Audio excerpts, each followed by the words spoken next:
माणिक्यमौलिस्फुरत् तारानायक शेखरा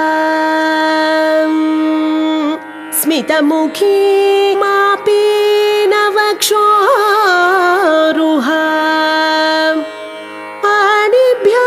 पाणिभ्यामलिपूर्ण रत्नचषकम् रक्तोत्पलं बिभ्रति सौम्यां रत्नघटस्थरक्तचरणं ध्यायेत् परामम्बिका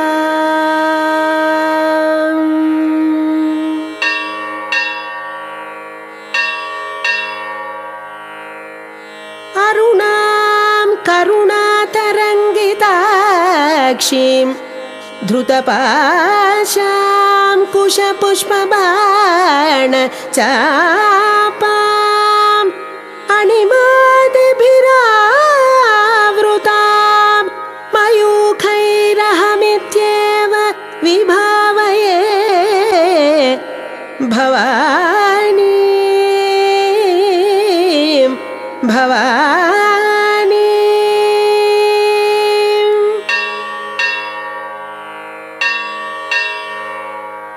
ध्यायेत् पद्मासनस्थां विकसितवदनां पद्मपत्रायताक्षीं हेमाभां पीतवस्त्रां करकलितलसद्धेम पद्मां वराङ्गीं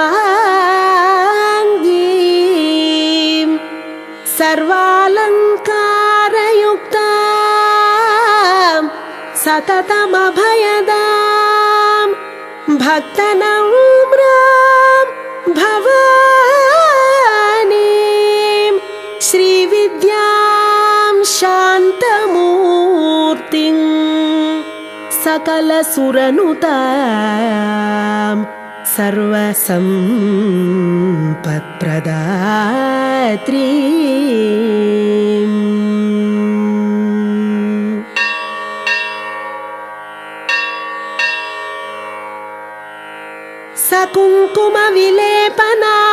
सकुङ्कुमविलेपनामलिकचुम्बि कस्तूरिकां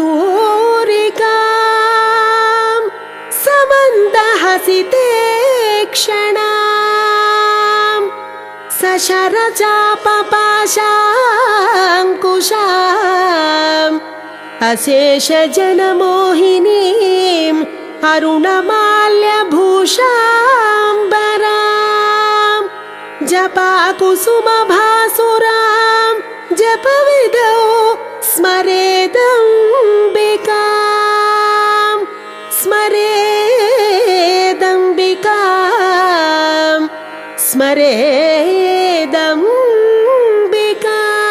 स्मरेदम्बिकाम् ॐ ऐं ह्रीं श्रीं श्रीमात्रे नमः।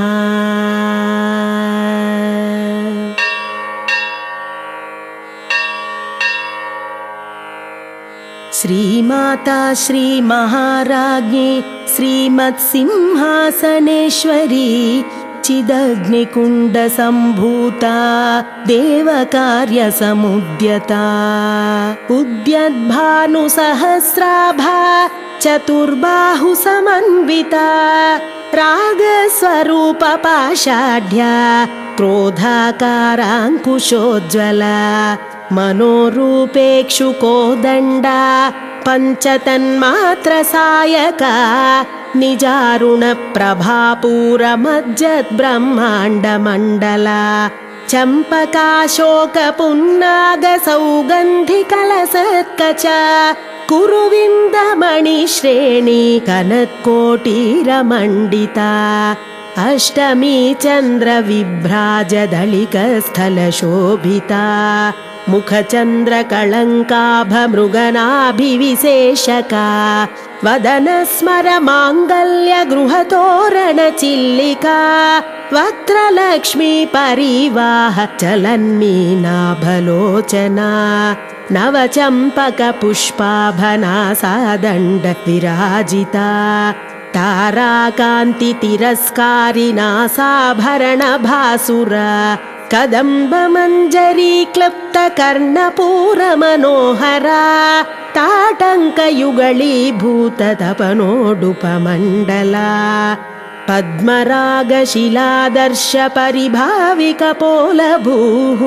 नवविद्रुमबिम्बश्रीण्यकारिरदनच्छदा शुद्धविद्याङ्कुराकारद्विजपङ्क्तिद्वयोज्ज्वला कर्पूरवीटिकामोदसमाकर्षद्दिगन्तरा निजसल्लापमाधुर्यविनिर्भर्सितकच्छपि मन्दस्मितप्रभापूरमज्जत्कामेशमानसा अनाकलितसादृश्यचुबुकश्रीविराजिता कामेशबद्धमाङ्गल्यसूत्रशोभितकन्धरा कनकाङ्गदकेयूरकमनीयभुजान्विता रत्नग्रैवेयचिन्ताकलोलमुक्ता फलान्विता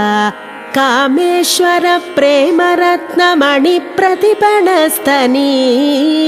नाभ्यालवालरोमालिलता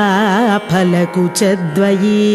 लक्ष्यरोमलता धारता समुन्नेयमध्यमा स्तनभारदळन्मध्यपट्टबन्धवळित्रया अरुणारुणकौसुम्भवस्त्रभास्वत्कटीतटी रत्नकिङ्किणिकारम्यरशनादामभूषिता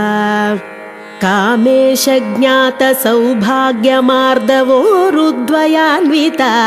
माणिक्यमकुटाकारजानुद्वयविराजिता इन्द्रगोपपरिक्षिप्तस्मरतूणाभजङ्घिका गूढगुल्भाकूर्मपृष्ठजयिष्णुप्रपदान्विता नखदीधिति सञ्चन्ननमज्जनतमो गुणा पदद्वयप्रभाजालपराकृतसरोरुहा सिञ्जाणमणिमञ्जीरमण्डितश्रीपदाम्बुजा मराळी मन्दगमना महालावण्यसेवधिः सर्वारुणा नवद्याङ्गी सर्वाभरणभूषिता शिवकामेश्वराङ्कस्था शिवा स्वाधीनवल्लभा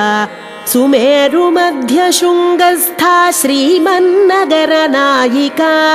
चिन्तामणिगृहान्तस्था पञ्चब्रह्मासनस्थिता महापद्माटवी संस्था कदम्बवनवासिनी सुधासागरमध्यस्था कामाक्षी कामदायिनी देवर्षिगणसङ्घातस्तूयमानात्मवैभवा भण्डासुरवधोद्युक्तशक्तिसेना समन्विता सम्पत्करी समारूढसिन्धुरव्रजसेविता अश्वारूढाधिष्ठिताश्व कोटिकोटिभिरावृता चक्रराजरथारूढ सर्वायुधपरिष्कृता गेयचक्ररथारूढ मन्त्रिणी परिसेविता गिरिचक्ररथारूढ दण्डनाथा पुरस्कृता ज्वालामालिनिकाक्षिप्तवह्निप्राकारमध्यगा भण्डसैन्यवधोद्युक्तशक्तिविक्रमहर्षिता नित्या पराक्रमाटोपनिरीक्षणसमुत्सुका भण्डपुत्रवधोद्युक्तबाला विक्रमनन्दिता मन्त्रिण्यम्बा विरचितविषङ्गवधतोषिता विशुक्रप्राणहरणवाराही वीर्यनन्दिता कामेश्वरमुखालोककल्पित श्रीगणेश्वरा महागणेश निर्भिन्न विघ्नयन्त्र प्रहर्षिता भण्डासुरेन्द्र निर्मुक्त शस्त्र प्रत्यस्त्रवर्षिणी कराङ्गुळि नखोत्पन्न नारायण दशाकृतिः महापाशुपतास्त्राग्नि निर्दग्धासुरसैनिका कामेश्वरास्त्र निर्दग्ध स भण्डासुरशून्यका ब्रह्मोपेन्द्र महेन्द्रादिदेव संस्तुत वैभवा हरनेत्राग्नि संदग्ध काम सञ्जीवनौषधिः श्रीमद्वाग्भवकूटैकस्वरूप मुख पङ्कजा कण्ठादः कटिपर्यन्त मध्यकूटस्वरूपिणी शक्तिकूटैकतापन्न कट्यधो भागधारिणी मूलमन्त्रात्मिका मूलकूटत्रय कळेबर कुलामृतैकरसिका कुलसङ्केतपालिनी कुलाङ्गना कुलान्तस्था कौलिनी कुलयोगिनी अकुला समयान्तस्था समयाचार तत्परा मूलाधारैकनिलया ब्रह्मग्रन्थिविभेदिनी मणिपूरान्तरुदिता विष्णुग्रन्थिविभेदिनी आज्ञाचक्रान्तराळस्था रुद्रग्रन्थिविभेदिनी सहस्राराम्बुजारूढा सुधासाराभिवर्षिणी तटिल्लता समरुचिः षट्चक्रोपरि संस्थिता महाशक्तिः कुण्डलिनी विसतन्तु तनीयसी भवानी भावनागम्या भवारण्यकुठारिका भद्रप्रिया भद्रमूर्तिर्भक्तसौभाग्यदायिनी भक्तिप्रिया भक्तिगम्या भक्तिवश्या भयापहा शाम्भवी शारदाराध्या शर्वाणि शर्मदायिनी शाङ्करी श्रीकरी साध्वी शरच्चन्द्रनिभानना शातोदरी शान्तिमती निराधारा निरञ्जना निर्लेपा निर्मला नित्या निराकारा निराकुला निर्गुणा निष्कळा शान्ता निष्कामा निरुपप्लवा नित्यमुक्ता निर्विकारा निष्प्रपञ्चा निराश्रया नित्यशुद्धा नित्यबुद्धा निरवद्या निरन्तरा निष्कारणा निष्कळङ्क निरुपाधिर्निरीश्वरा निरागारागमधनी निर्मदा मदनाशिनी निश्चिन्ता निरहङ्कारा निर्मोहा मोहनाशिनी निर्ममा ममता हन्त्री निष्पापा पापनाशिनी निष्क्रोधा क्रोधशमनि निर्लोभा लोभनाशिनी निस्संशया संशयग्नि निर्भवा भवनाशिनी निर्विकल्पा निराबाधा निर्भेदा भेदनाशिनी निर्नाशा मृत्युमधनी निष्क्रिया निष्परिग्रहा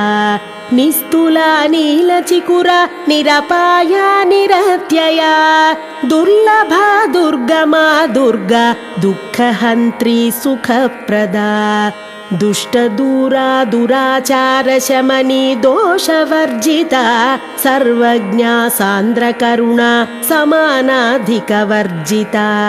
सर्वशक्तिमयी सर्वमङ्गला सद्गतिप्रदा सर्वेश्वरी सर्वमयी सर्वमन्त्रस्वरूपिणी सर्वयन्त्रात्मिका सर्वतन्त्ररूपा मनोन्मनी माहेश्वरी महादेवी महालक्ष्मीर्मृडप्रिया महारूपा महापूज्या महापातकनाशिनी महामाया महासत्त्वा महाशक्तिर्महारतिः महाभोगा महैश्वर्या महावीर्या महाबला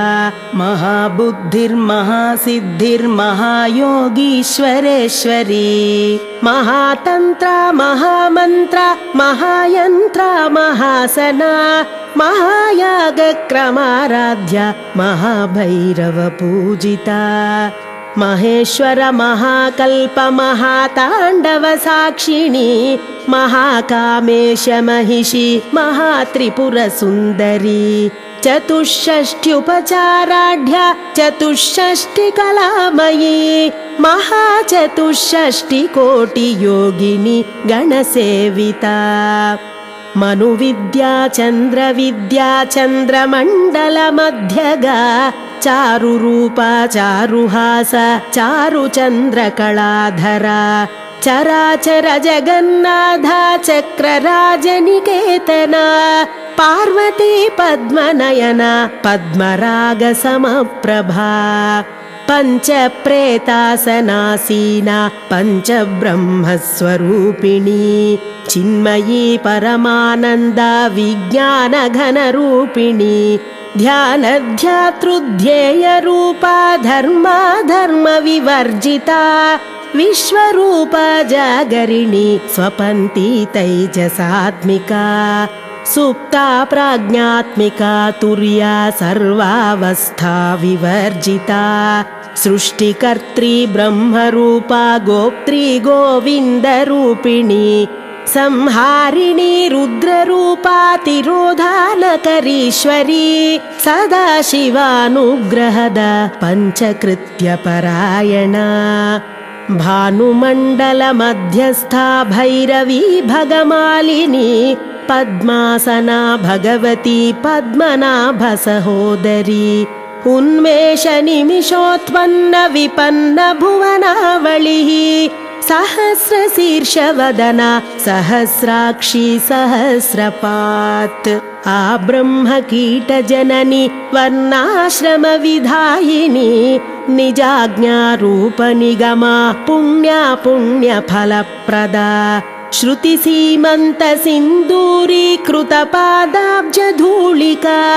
सकलागमसन्दोहशुक्तिसम्पुटमौक्तिका पुरुषार्धप्रदा पूर्णा भोगिनी भुवनेश्वरी अम्बिकानादिनिधना हरिब्रह्मेन्द्रसेविता नारायणी नादरूपा नामरूपविवर्जिता ह्रीङ्कारी ह्रीमती हृद्या हेयोपादेयवर्जिता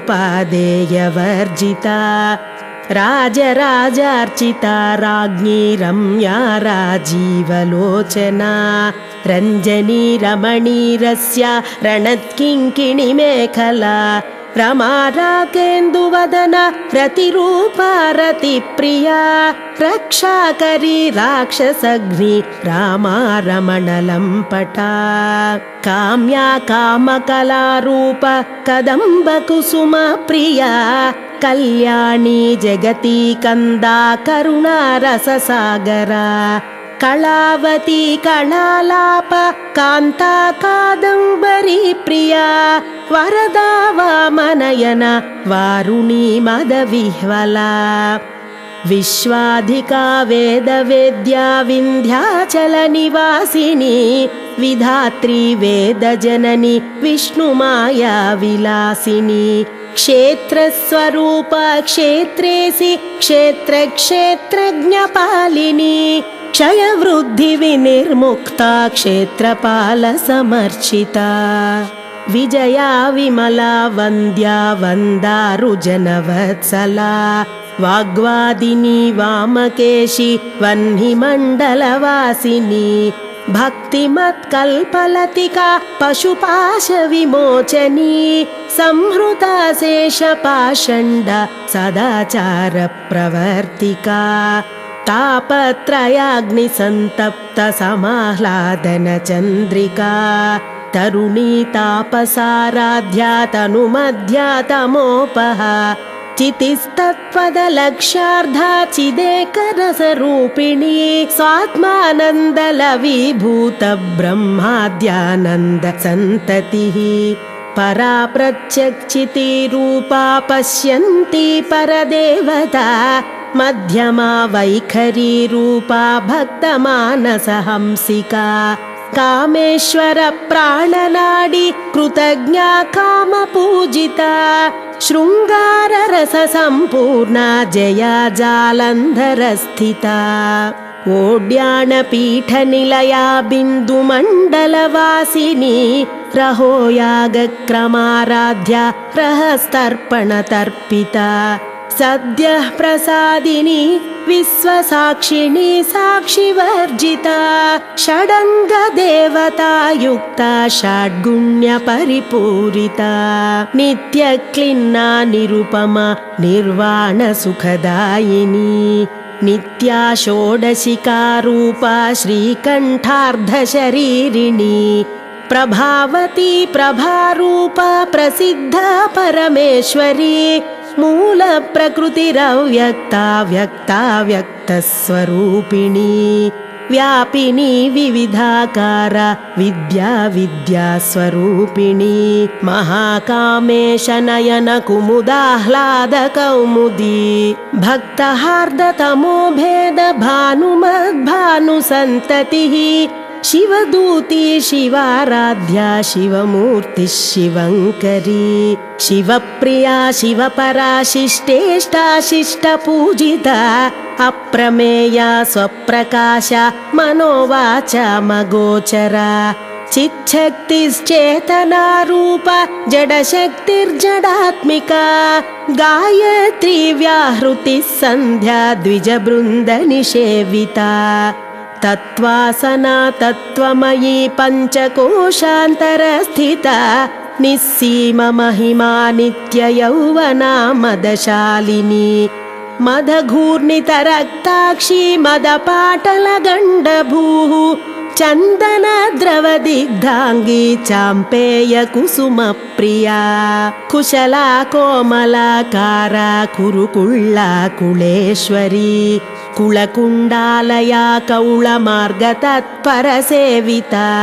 कुमारगणनाथाम्ब तुष्टिः पुष्टिर्मतिर्धृतिः शान्तिः स्वस्तिमती कान्तिर्नन्दिनी विघ्ननाशिनी तेजोवती त्रिनयना लोलाक्षी कामरूपिणी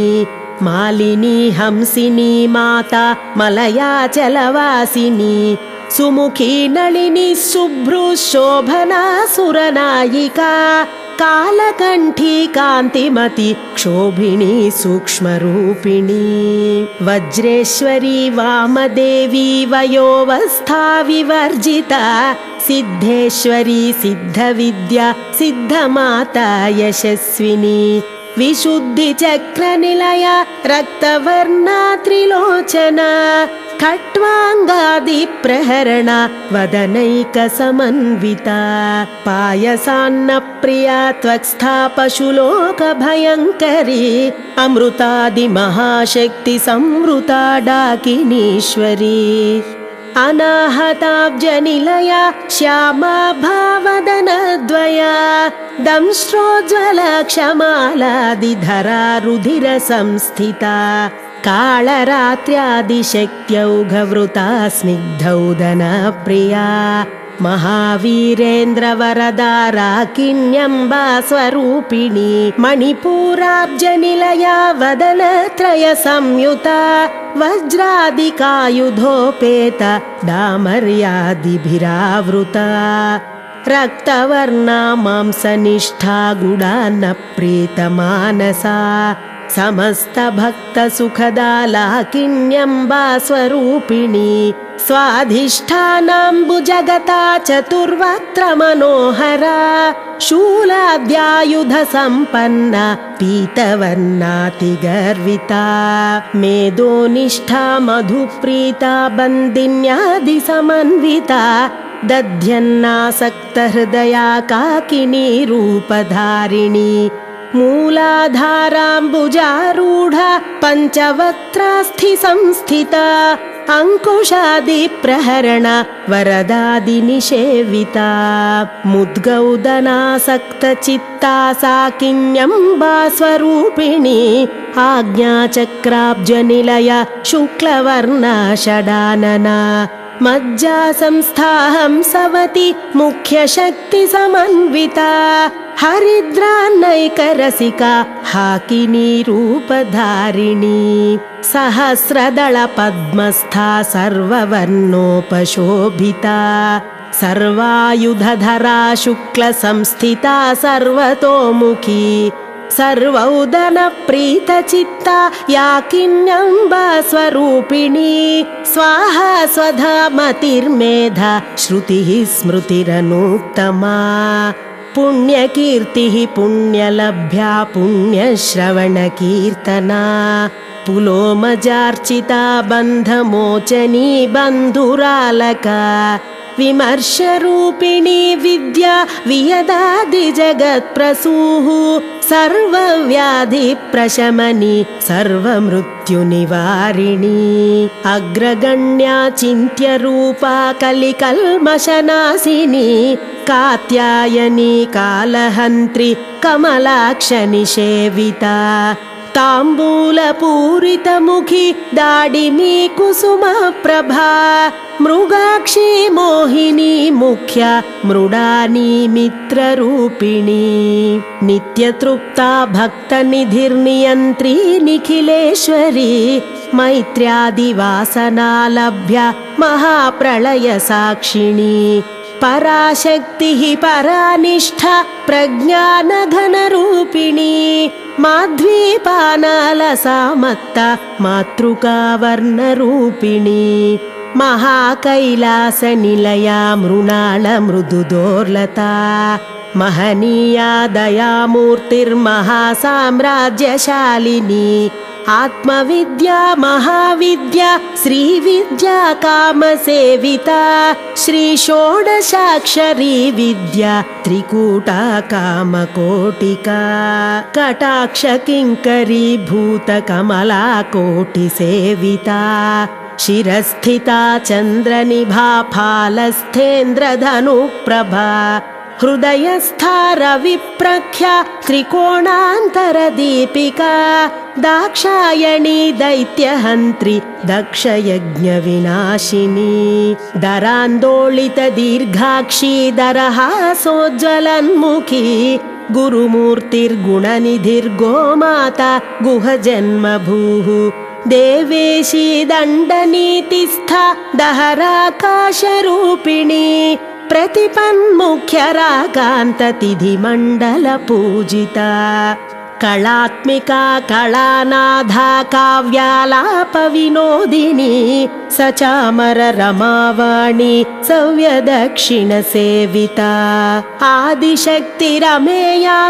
परमा पावनाकृतिः अनेककोटिब्रह्माण्डजननी दिव्यविग्रहा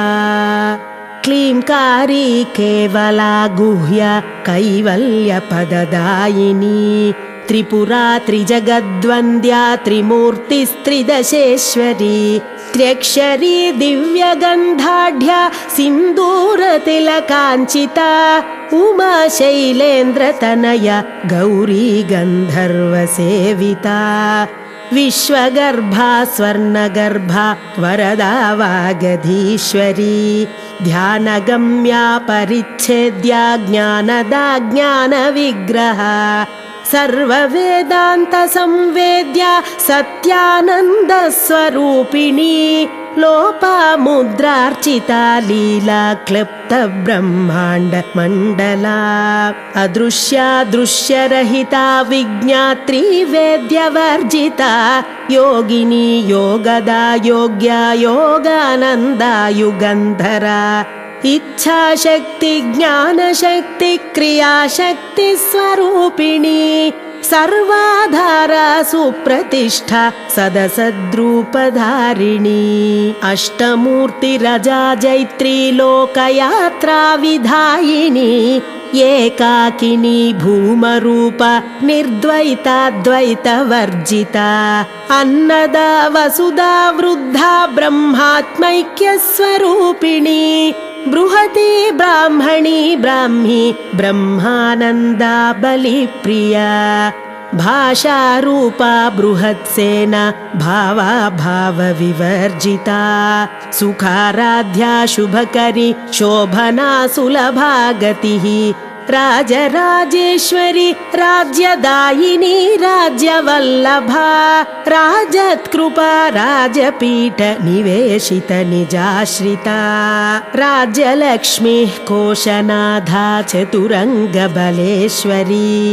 साम्राज्यदायिनी सत्यसन्धा सागरमेखला दीक्षिता दैत्यशमनी सर्वलोकवशङ्करी सर्वार्धदात्री सावित्री सच्चिदानन्दरूपिणी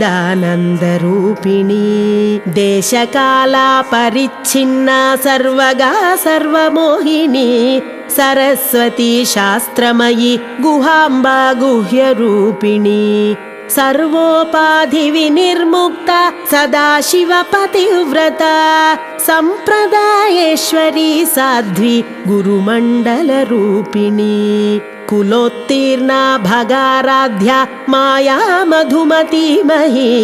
गणाम्बा गुह्यकाराध्या कोमलाङ्गी गुरुप्रिया स्वतन्त्रा सर्वतन्त्रेशी दक्षिणामूर्तिरूपिणी सनकादिसमाराध्या शिवज्ञानप्रदायिनी चित्कलानन्दकलिका प्रेमरूपा प्रियङ्करी नामपारायणप्रीता नन्दिविद्या नटेश्वरी मिथ्या जगदधिष्ठान मुक्तिदा मुक्तिरूपिणी लास्यप्रिया लयकरी लज्जारम्भादिवन्दिता भवदा वसुधा वृष्टिः पापारण्यदवानला दौर्भाग्यतूलवातूला जराध्वान्तरविप्रभा भाग्याब्धिचन्द्रिका भक्तचित्तकेकि घना घना रोगपर्वतदम्भोळिर्मृत्युदारुकुठारिका महेश्वरी महाकाली महाग्रासा महाशना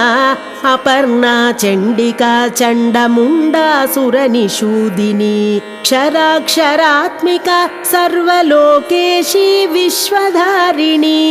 त्रिवर्गदात्री सुभगा त्र्यम्बका त्रिगुणात्मिका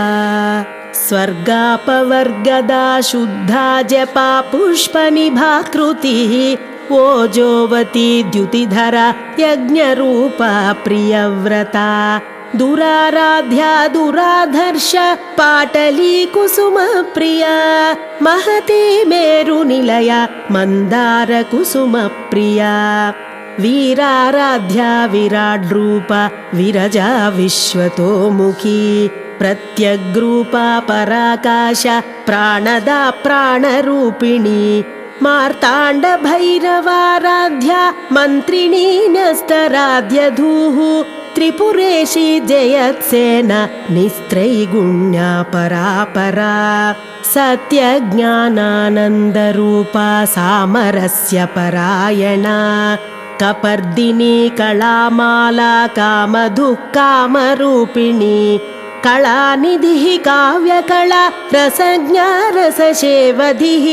पुष्टा पुरातना पूज्य पुष्करा पुष्करेक्षणा परञ्ज्योतिः परन्धाम परमाणुः परात्परा पाशहस्ता पाशहन्त्री परमन्त्रविभेदिनी मूर्ता मूर्ता नित्यतृप्ता मुनिमानसहंसिका सत्यव्रता सत्यरूप सर्वान्तर्यामिनी सती ब्रह्माणि ब्रह्मजननी बहुरूपा बुधार्चिता प्रसवित्री प्रचण्डाज्ञा प्रतिष्ठा प्रकटाकृतिः प्राणेश्वरी प्राणदात्री पञ्चाशत्पीठरूपिणी विशृङ्खला विविक्तस्था वीरमाता वियत्प्रसूः मुकुन्दा मुक्तिनिलया मूलविग्रहरूपिणी भावज्ञा भवरोगघ्नि भवचक्रप्रवर्तिनी छन्दस्सारा शास्त्रसारा मन्त्रसारा तलोदरी उदारकीर्तिरुद्दाम वैभवा वर्णरूपिणी जन्म मृत्युजरा तप्त जनविश्रान्तिदायिनी सर्वोपनिषदुद्घुष्टा शान्त्यतीतकलात्मिका ಗಂಭೀರ ಗಗನಾಂತಸ್ಥ ಗರ್ವಿತಾ ಗಾನಲೋಲುಪಾ ಕಲ್ಪನಾರಹಿತ ಕಾಷ್ಠ ಕಾಂತಾ ಕಾಂತಾರ್ಧ ವಿಗ್ರಹ ಕಾರ್ಯಕಾರಣ ನಿರ್ಮುಕ್ತ ಕಾಮಕೇಳಿತರಂಗಿತ ಕನತ್ ಕನಕತಾಟಂಕ ಲೀಲಾ ವಿಗ್ರಹಧಾರಿಣಿ ಅಜಾಕ್ಷಯ ವಿನಿರ್ಮುಕ್ತ ಮುಗ್ಧಾ ಕ್ಷಿಪ್ರ ಪ್ರಸಾದಿನಿ ಅಂತರ್ಮುಖ ಸಮಾರಾಧ್ಯ ಬಹಿರ್ಮುಖ ಸುದುರ್ಲಭ ತ್ರಯೀ ತ್ರಿವರ್ಗ ನಿಲಯ ತ್ರಿಸ್ಥಾ ತ್ರಿಪುರ ಮಾಲಿನಿ ನಿರಾಮಯ ನಿರಾಲಂಬ ಸ್ವಾತ್ಮಾ ರಾಮ ಸುಧಾಶ್ರುತಿ ಸಂಸಾರ ಪಂಕ ನಿರ್ಮಗ್ನ ಸಮುದ್ಧರಣ ಪಂಡಿತ ಯಜ್ಞ ಪ್ರಿಯ ಯಜ್ಞಕರ್ತ್ರಿ ಯಜಮಾನ ಸ್ವರೂಪಿಣಿ ಧರ್ಮಾಧಾರ ಧನಾಧ್ಯಕ್ಷ ಧನಧಾನ್ಯ ವಿವರ್ಧಿನಿ ವಿಪ್ರಪ್ರಿಯ ವಿಪ್ರರೂಪ ವಿಶ್ವಭ್ರಮಣಕಾರಿಣಿ ವಿಶ್ವಗ್ರಾಸ ವಿದ್ರುಮಾಭ ವೈಷ್ಣವಿ ವಿಷ್ಣುರೂಪಿಣಿ ಅಯೋನಿರ್ಯೋನಿ ನಿಲಯ ಕೂಟಸ್ಥಾ ಕುಲರೂಪಿಣಿ ವೀರಗೋಷ್ಠಿ ಪ್ರಿಯ ವೀರ ನೈಷ್ಕರ್ಮ್ಯಾನಾದರೂಪಿಣಿ ವಿಜ್ಞಾನ ಕಲನಾ ಕಲ್ಯ ವಿದಗ್ಧ ಬೈಂದವಾಸನ ತತ್ವಾಧಿಕ ತತ್ವಮಯಿ ತತ್ವಮರ್ಧ ಸ್ವರೂಪಿಣಿ ಸಾಮಗಾನ ಪ್ರಿಯ ಸೌಮ್ಯ ಸದಾಶಿವ ಕುಟುಂಬಿನಿ ಸವ್ಯಾಪ ಸವ್ಯ ಮಾರ್ಗಸ್ಥ ಸರ್ವಾಪದ್ವಿನಿವಾರಿಣಿ ಸ್ವಸ್ಥಾ ಸ್ವಭಾವ ಮಧುರ ಧೀರ ಧೀರ ಸಮರ್ಚಿತ ಚೈತನ್ಯಾರ್ಘ್ಯ ಸಮಾರಾಧ್ಯ ಚೈತನ್ಯ ಕುಸುಮ ಪ್ರಿಯ ಸದೋದಿತ ಸದಾ ತುಷ್ಟ ತರುಣಾದಿತ್ಯ ಪಾಟಲ ದಕ್ಷಿಣಾ ದಕ್ಷಿಣಾರಾಧ್ಯಾದರ ಸ್ಮೇರ ಮುಖಾಂಬುಜ ಕೌಳಿನಿ ಕೇವಲಾನರ್ಘ್ಯ ಕೈವಲ್ಯ ಪದದಾಯಿನಿ ಸ್ತೋತ್ರ ಪ್ರಿಯ ಸ್ತುತಿಮತಿ ಶ್ರುತಿ ಸಂಸ್ತುತ ವೈಭವ ಮನಶ್ವಿನಿ ಮಾನವತಿ ಮಹೇಶಿ ಮಂಗಳಾಕೃತಿ ವಿಶ್ವಮಾತಾ ಜಗದ್ಧಾತ್ರಿ ವಿಶಾಲಾಕ್ಷಿ ವಿರಾಗಿಣಿ ಪ್ರಗಲ್ಭಾ ಪರಮೋದಾರ ಪರಾಮೋದ ಮನೋಮಯಿ ವ್ಯೋಮಕೇಶಿ ವಿಮಾನಸ್ಥ ವಜ್ರಿಣಿ ವಾಮಕೇಶ್ವರಿ ಪಂಚಯಜ್ಞ ಪ್ರಿಯ ಪಂಚ ಪ್ರೇತ ಮಂಚಾಧಿಶಾಯಿನಿ ಪಂಚಮಿ ಪಂಚಭೂತೇಶಿ ಪಂಚಸಂಖ್ಯೋಪಚಾರಿಣಿ ಶಾಶ್ವತಿ ಶಾಶ್ವತೈಶ್ವರ್ಯ ಶರ್ಮದಾ ಶಂಭುಮೋಹಿನಿ ಧರಾಧರ ಸುತಾ ಧನ್ಯ ಧರ್ಮಿಣಿ ಧರ್ಮವರ್ಧಿನಿ ಲೋಕಾತೀತ ಗುಣಾತೀತ ಸರ್ವಾತೀತ ಶಮಾತ್ಮಿಕಾ ಬಂಧೂಕ ಕುಸುಮ ಪ್ರಖ್ಯಾ ಬಾಲಾ ಲೀಲಾ ವಿನೋದಿನಿ ಸುಮಂಗಲಿ ಸುಖಕರಿ ಸುವೇಷಾಢ್ಯ ಸುವಾಸಿನಿ ಸುವಾಸಿನ್ಯರ್ಚನ ಪ್ರೀತಾ ಶೋಭನಾ ಶುದ್ಧ ಮಾನಸ ಬಿಂದು ತರ್ಪಣ ಸಂತುಷ್ಟ ಪೂರ್ವಜಾ ತ್ರಿಪುರಾಂಬಿಕಾ ದಶಮುದ್ರಾ ಸಮಾರಾಧ್ಯ ತ್ರಿಪುರಾ ಶ್ರೀವಶಂಕರಿ ಜ್ಞಾನ ಮುದ್ರಾ ಜ್ಞಾನಗಮ್ಯ ಜ್ಞಾನಜ್ಞೇಯ ಸ್ವರೂಪಿಣಿ ಯೋನಿ ಮುದ್ರಾ ತ್ರಿಖಂಡೇಶಿ ತ್ರಿಗುಣಾಂಬಾ ತ್ರಿಕೋಣಗ ಅನಘಾದ್ಭುತ ಚಾರಿತ್ರ ವಾಂಛಿತಾರ್ಧ ಪ್ರದಾಯಿನಿ ಅಭ್ಯಾಸಾತಿಶಯ ಜ್ಞಾತ ಷಡಧ್ವಾತೀತ ರೂಪಿಣಿ ಅವ್ಯಾಜ ಕರುಣಾಮೂರ್ತಿರಜ್ಞಾನಧ್ವಾಂತ ದೀಪಿಕಾ ಆಬಾಲಗೋಪವಿದಿತ ಸರ್ವಾನುಲ್ಲಂಘ್ಯ ಶಾಸನ ಶ್ರೀಚಕ್ರರಾಜನಿಲಯ ಶ್ರೀಮತ್ತ್ರಿಪುರ ಸುಂದರಿ ಶ್ರೀ ಶಿವ ಶಿವಶಕ್ತ್ಯೈಕ್ಯರೂಪಿಣಿ ಲಲಿತಾಂಬಿಕಾ ಏವಂ ಶ್ರೀ ಲಲಿತಾ ದೇವ್ಯಾ ನಾಮ್ನಾಂ ಸಾಹಸ್ರಕಂ ಜಗುಃ. इति श्री ब्रह्मांड पुराणे उत्तरखंडे हयग्रीवागस्त्य संवादे श्रीललिता रहस्य नाम सहस्र स्तोत्र कथनं नाम द्वितीयोऽध्यायः.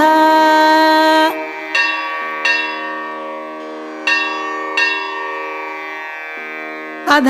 श्रीललिता सहस्रनाम स्तोत्र फलश्रुतिः।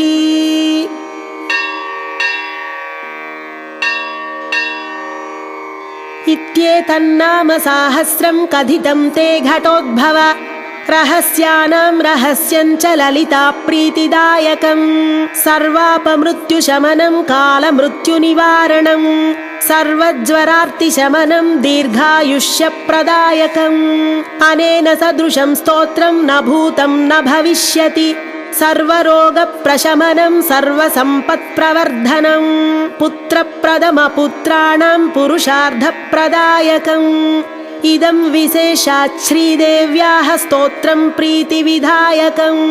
जपेन्नित्यं प्रयत्नेन ललितोपास्ति तत्परः प्रातः स्नात्वा विधानेन सन्ध्या कर्म समाप्य च पूजागृहं ततो गत्वा चक्रराजं समर्चयेत् विद्यां जपेत् सहस्रं वा 300 शतमेव वा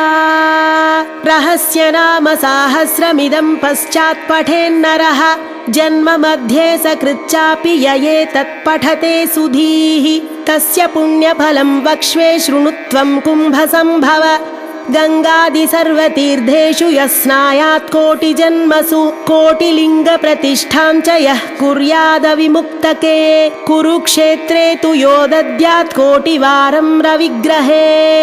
कोटिः सुवर्णभाराणां श्रोत्रियेषु द्विजातिषु कोटिं च हयमेधानामाहरेत् गाङ्गरोधसि आचरेत् कूपकोटिर्यो निर्जले मरुभूतले दुर्भिक्षे यः प्रतिदिनं कोटिब्राह्मणभोजनं श्रद्धया परया कुर्यात् सहस्रं परिवत्सरान् तत्पुण्यं कोटिगुणितं भवेत् पुण्यमनुत्तमम् रहस्यनाम साहस्रे नाम्नोऽप्येकस्य कीर्तनात् रहस्यनाम सहस्रनामैकमपि यः पठेत् तस्य पापानि नश्यन्ति महान्त्यपि न संशयः नित्यकर्माननुष्ठानात् निषिद्धकरणादपि यत् पापं जायते पुंसां तत्सर्वं नश्यति ध्रुवम् बहुनात्र किमुक्तेन शृणुत्वं कुम्भसम्भव अत्रैकनाम्नो या शक्तिः पातकानां निवर्तने तन्निवर्त्यमघं कर्तुं नालं लोकाश्चतुर्दश यस्त्यक्त्वा नाम साहस्रं पापहानिमभीप्सति स हि शीतनिवृत्त्यर्थं हिमशैलं निषेवते भक्तो यः कीर्तयेन्नित्यमिदं नाम सहस्रकम् तस्मै श्रीललिता देवी प्रीताभीष्टं प्रयच्छति अकीर्तयन्निदं स्तोत्रं कथं भक्तो भविष्यति नित्यं संकीर्तनाशक्तः कीर्तयेत् पुण्यवासरे संक्रान्तौ विषुवे चैव स्वजन्मत्रितये यने नवम्यां वा चतुर्दश्यां सितायां शुक्रवासरे कीर्तयेन्नाम साहस्रं पौर्णमास्यां विशेषतः पौर्णमास्यां चन्द्रबिम्बे ध्यात्वा श्रीललिताम्बिकां पञ्चोपचारैः सम्पूज्य पठेन्नाम सहस्रकं सर्वे रोगाः प्रणश्यन्ति दीर्घायुष्यञ्च विन्दति अयमायुष्करो नाम प्रयोगः कल्पचोदितः ज्वरार्तं शिरसि स्पृष्ट्वा पठेन्नाम सहस्रकं तत्क्षणात् प्रशमं याति शिरस्तोदो ज्वरोऽपि च सर्वव्याधिनिवृत्त्यर्थं स्पृष्ट्वा भस्म पठेदिदं तदस्य धारणादेव नश्यन्ति व्याधयः क्षणात् जलं सम्मर्द्य कुम्भस्थं नाम साहस्रतो मुने अभिषिञ्चेत् ग्रहग्रस्तान् ग्रहा नश्यन्ति तत्क्षणात् सुधासागर मध्यस्थां ध्यात्वा श्रीललिताम्बिकां यः पठेन्नाम साहस्रं विषं तस्य विनश्यति वन्ध्यानां पुत्रलाभाय नाम सहस्रमन्त्रितं नवनीतं प्रदद्यात्तु पुत्रलाभो भवेद्ध्रुवं देव्याः पाशेन सम्बद्धामाकृष्टामङ्कुशेन च ध्यात्वा भीष्टां स्त्रियं रात्रौ पठेन्नाम सहस्रकम् अयाति स्वसमीपं सा यद्यप्यन्तः पुरं गता राजाकर्षणकामश्चेत् राजा वसदधिङ्मुखः त्रिरात्रं यः पठेद्देदत् श्रीदेवी ध्यानतत्परः स राजा पारवश्येन तुरङ्गं वामतङ्गजम् आरुह्यायाति निकटं दासवत् प्रणिपत्यते प्रतिपत्य च तस्मै राज्यं च कोशं च ददाद्येव वशं गतः रहस्य नाम साहस्रं यः कीर्तयति नित्यशः तन्मुखालोकमात्रेण मुह्यल्लोकत्रयं मुने यस्तिद्वं नाम साहस्रं सकृत् पठति भक्तिमान् तस्य ये शत्रवस्तेषां निहन्ति शरभेश्वरः यो वाभिचारं कुरुते नाम सहस्रपाठके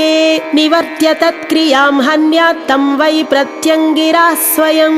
ये क्रूर दृष्ट्वा वीक्षन्ते नाम सहस्रपाठकं तानन्धान् कुरुते क्षिप्रं स्वयं मार्ताण्डभैरवः धनं यो हरते चोरैर्नाम सहस्रजापिनः यत्र यत्र स्थितं वापि क्षेत्रपालो निहन्ति तं विद्यासु कुरुते यो विद्वान्नाम जापिना तस्य वाक्स्तम्भनं सद्यः करोति न कुलेश्वरी यो राजा कुरुते वैरं नाम साहस्रजापिना चतुरङ्गबलं तस्य दण्डिनी संहरेत् स्वयं यः पठेन्नाम साहस्रं षण्मासं भक्तिसंयुतः लक्ष्मीश्चाञ्चल्यरहिता सदा तिष्ठति तद्गृहे मासमेकं प्रतिदिनं त्रिवारं यः पठेन्नरः भारती तस्य जिह्वाग्ररङ्गे नृत्यति नित्यशः यस्त्वेकवारं पठति पक्षमात्रमतन्द्रितः मुह्यन्ति कामवशगा मृगाक्षस्तस्य वीक्षणात् यः पठेन्नाम साहस्रं जन्म मध्ये सकृन्नरः तद्दृष्टिगोचराः सर्वे मुच्यन्ते सर्वकिल्बिषैः यो वेत्ति नाम साहस्रं तस्मै देयं द्विजन्मने अन्नं वस्त्रं धनं धान्यं नान्येभ्यस्तु कदाचन श्रीमन्त्रराजं यो वेत्ति श्रीचक्रं यः समर्चति यः कीर्तयति नामानि तं सत्पात्रं विदुर्बुधाः तस्मै देयं प्रयत्नेन श्रीदेवी प्रीतिमिच्छता न कीर्तयति नामानि मन्त्रराजं न वेत्ति यः पशुतुल्यः स विज्ञेयस्तस्मै दत्तं निरर्धकं परीक्ष्य विद्या विदुषस्तेभ्यो दद्याद्विचक्षणः श्रीमन्त्रराजसदृशो यथा मन्त्रो न विद्यते देवता ललिता तुल्या यथा नास्ति घटोद्भव रहस्य नाम साहस्रतुल्या नास्ति तथा स्तुतिः लिखित्वा पुस्तके यस्तु नाम साहस्रमुत्तमं समर्चयेत्तदा भक्त्या तस्य तुष्यति सुन्दरी बहुनात्र किमुक्तेन शृणुत्वं कुम्भसम्भव नानेन सदृशं स्तोत्रं सर्वतन्त्रेषु विद्यते